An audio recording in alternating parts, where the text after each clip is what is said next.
മതത്തിന്റെ ആചാര്യന്മാരുടെ വാക്കുകൾ മാറിപ്പോകും, രാഷ്ട്രീയ നേതാക്കളുടെ വാക്കുകൾ മാറിപ്പോകും. പഞ്ചായത്ത് മെമ്പർ പറഞ്ഞ കാര്യങ്ങൾ ചിലപ്പോൾ നടന്നൊന്നിരിക്കത്തില്ല, പഞ്ചായത്ത് പ്രസിഡന്റ് പറഞ്ഞ കാര്യം നടന്നൊന്നിരിക്കത്തില്ല, MLA പറഞ്ഞ കാര്യം ചിലപ്പോൾ നിറവേറ്റി തന്നൊന്നിരിക്കത്തില്ല, MP പറഞ്ഞ കാര്യം ചിലപ്പോൾ നിറവേറ്റി തന്നൊന്നിരിക്കത്തില്ല. രാജാക്കന്മാര്, മന്ത്രിമാര് അവരൊക്കെ ചിലപ്പോൾ വാക്ക് മാറിയെന്നിരിക്കാം.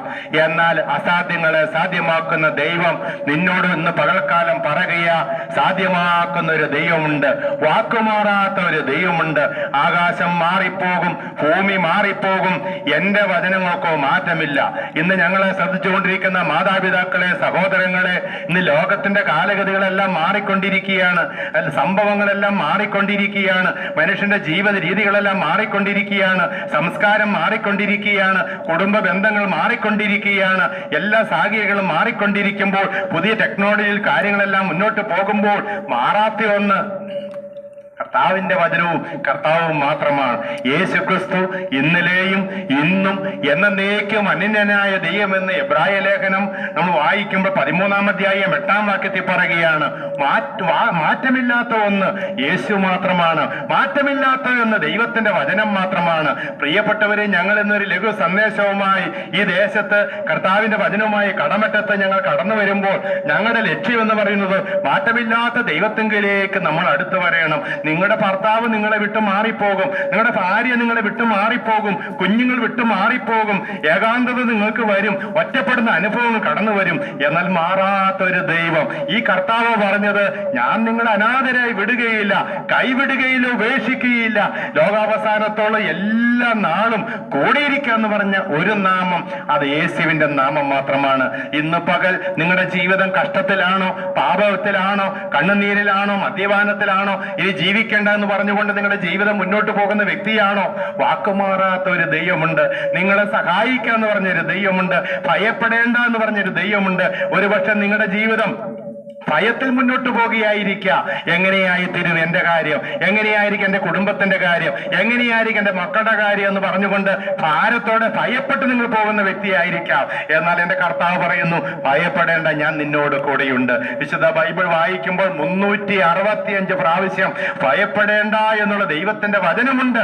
അതിന്റെ അർത്ഥം, ഒരു വർഷത്തിലെ ഓരോ ദിവസവും രാവിലെ പ്രഭാതം വരുമ്പോൾ നീ ഭാരപ്പെടുന്ന വിഷയത്തിൽ, ഭയപ്പെടുന്ന വിഷയത്തിൽ എന്റെ ദൈവം നിന്നോട് പറയുക, കൽപ്പിക്കുകയാണ്, മകനെ, മകളെ, നീ ഭയപ്പെടേണ്ട ആവശ്യമില്ല, നീ ഭാരപ്പെടേണ്ട ആവശ്യമില്ല, സർവശക്തനായ ദൈവം നിന്റെ കൂടെ ഇരിക്കുക എന്ന് പറയുക. ഞാൻ ആദ്യം പറഞ്ഞല്ലോ, അതേറെ പ്രയാസം വരുമ്പോൾ ഒരുപക്ഷെ മറ്റുള്ളവരെല്ലാം നമ്മളെ വിട്ടേട്ട് മാറിപ്പോകും. നീ തകരുമ്പോൾ, നീ ഒറ്റപ്പെടുമ്പോൾ, രോഗക്കിടക്കയിലായിരിക്കുമ്പോൾ, നിനക്കൊരു വേദന വരുമ്പോൾ വരാന്ന് പറഞ്ഞവരൊന്നും വരത്തില്ല, ഫോൺ വിളിക്കാന്ന് പറഞ്ഞവരൊന്നും വരത്തില്ല, അവർ ഫോൺ വിളിച്ചൊന്നും ഇരിക്കത്തില്ല, സഹായിക്കാന്ന് പറഞ്ഞവർ ചിലപ്പോൾ സഹായിച്ചൊന്നും ഇരിക്കത്തില്ല. ആരെല്ലാം മറന്നു കളഞ്ഞാലും, ആരെല്ലാം നിന്നെ ഉപേക്ഷിച്ചാലും, ആരെല്ലാം നിന്നെ വേണ്ട എന്ന് പറഞ്ഞാലും, ഇതാ ഒരു കർത്താവ് നിനക്ക് വേണ്ടി കാത്തിരിക്കുന്ന ഒരു കർത്താവ്. അവൻ സൃഷ്ടാവായ ദൈവമാ, ആ വീണ്ടെടുപ്പുകാരനായ ദൈവമാ. കണ്ടാലും ലോകാവസാനത്തോളം എല്ലാ നാളും കൂടിയിരിക്കാന്ന് അവന്റെ വാക്ക് പറയുക. ആ യേശു എന്താ നമുക്ക് വേണ്ടി ചെയ്തത്? പാപങ്ങളിൽ നിന്ന് മോചനം വരുത്തിയ ശേഷം, പാപങ്ങളുടെ പരിഹാരം വരുത്തിയ ശേഷം അവൻ മരിച്ച് അടക്കപ്പെട്ട് ഉയർത്തെഴുന്നേറ്റ് ഇന്നും ജീവിക്കുന്ന ദൈവമാ. ഒരു പൈസ പോലും കൊടുക്കാതെ, ഒരു നേർച്ച പോലും അർപ്പിക്കാതെ, ഒരു ദാനധർമ്മങ്ങൾ അർപ്പിക്കാതെ, ഒരു തീർത്ഥയാത്ര പോലും അർപ്പിക്കാതെ, നടക്കാതെ നിനക്ക് പകരമായി മരിച്ച കർത്താവ് സൗജന്യമായി പാപമോചനം നിനക്ക് വേണ്ടി ഒരുക്കി തരികയാ. ഞങ്ങൾ ഈ പ്രഭാഷണം നിങ്ങളുടെ ഇടയ്ക്ക് സംഭവം പറയുമ്പോൾ പിന്നെയും പരിശുദ്ധാത്മാവ് നിങ്ങളോട് പറയുന്നത്, നിങ്ങൾ ഒറ്റപ്പെട്ടിരിക്കുന്ന വ്യക്തിയല്ലേ, ജീവിതത്തിൽ കണ്ണീരുമായിട്ടിരിക്കുന്ന വ്യക്തിയല്ലേ, എന്ത് ചെയ്യണമെന്ന് അറിയില്ലാതെ ആകുലപ്പെട്ടിരിക്കുന്ന ഒരു വ്യക്തിയല്ലേ. ഇതാ സ്നേഹസ്വരൂപനായ കർത്താവ് നിങ്ങളെ സ്നേഹത്തോടെ വിളിക്കുക. ആ യേശു നിങ്ങളുടെ ഹൃദയത്തിൽ വരുവാൻ, നിങ്ങളുടെ ഹൃദയത്തിൽ വാഴുവാൻ, കർത്താവായി വാഴുവാൻ കർത്താവ് സ്നേഹത്തോടെ വിളിക്കുക. വചനം പറയുന്നു, ഞാൻ വാതിൽക്കൽ നിന്ന് മുട്ടുന്നു, ആരെങ്കിലും എന്റെ ശബ്ദം കേട്ട് വാതിൽ തുറന്നാൽ ഞാൻ അവന്റെ അടുക്ക വന്ന് അവനോടുകൂടെ വാസം ചെയ്യുമെന്ന് കർത്താവ് പറയുക. ഇങ്ങനെ സ്നേഹിക്കുന്ന ഒരു ദൈവം എവിടെയുണ്ട്?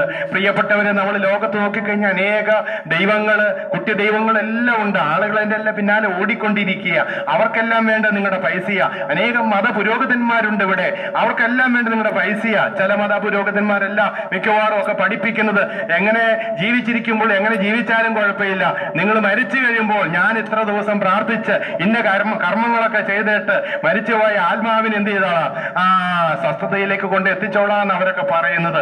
അങ്ങനെ നിങ്ങളുടെ കഴിക്കുന്ന പൈസ എല്ലാം വാങ്ങിച്ചുകൊണ്ടിരിക്കുക. എന്നാൽ വചനം അങ്ങനെ പറയുന്നില്ല. വിശുദ്ധ ബൈബിൾ പഠിപ്പിക്കുന്നത് അങ്ങനെയല്ല സ്നേഹിത. നീ ജീവിച്ചിരിക്കുമ്പോൾ, മൂക്കിൽ ശ്വാസമുള്ളപ്പോൾ യേശുവിൽ നിങ്ങൾ വിശ്വസിക്കണം. യേശുവിന്റെ യാഗത്തിൽ വിശ്വസിക്കണം. യേശു എനിക്ക് വേണ്ടി പാപപരിഹാര ബലിയായി തീർന്നു. യേശു ഇന്നും ജീവിക്കുന്നു. ആ യേശുവിനെ എന്റെ ഹൃദയത്തിലേക്ക് നീ സ്വീകരിച്ച് നിങ്ങൾ യേശുവിനായി ജീവിതം കൊടുക്കണം. അങ്ങനെയുള്ളവർ സ്നാനപ്പെടണം. ദൈവത്തിന്റെ കൽപ്പനയാണ്. അങ്ങനെയുള്ളവർ വിഗ്രഹാരാധന വിട്ട്, എല്ലാ വിഗ്രഹങ്ങളെയും വിട്ട്, ദൈവത്തിന്റെ വിഗ്രഹത്തെയും വിട്ട്, ദൈവത്തിന്റെ ഫോട്ടോയും ഗ്രോട്ടോയും വിട്ട്, അതെ എല്ലാ കുരിശുരൂപങ്ങളും വിട്ട് യേശുവിനായി നിങ്ങളുടെ ഹൃദയം വിട്ടുകൊടുത്ത് സത്യത്തിലും ആത്മാവിലും ആരാധിക്കാൻ തയ്യാറാകണം.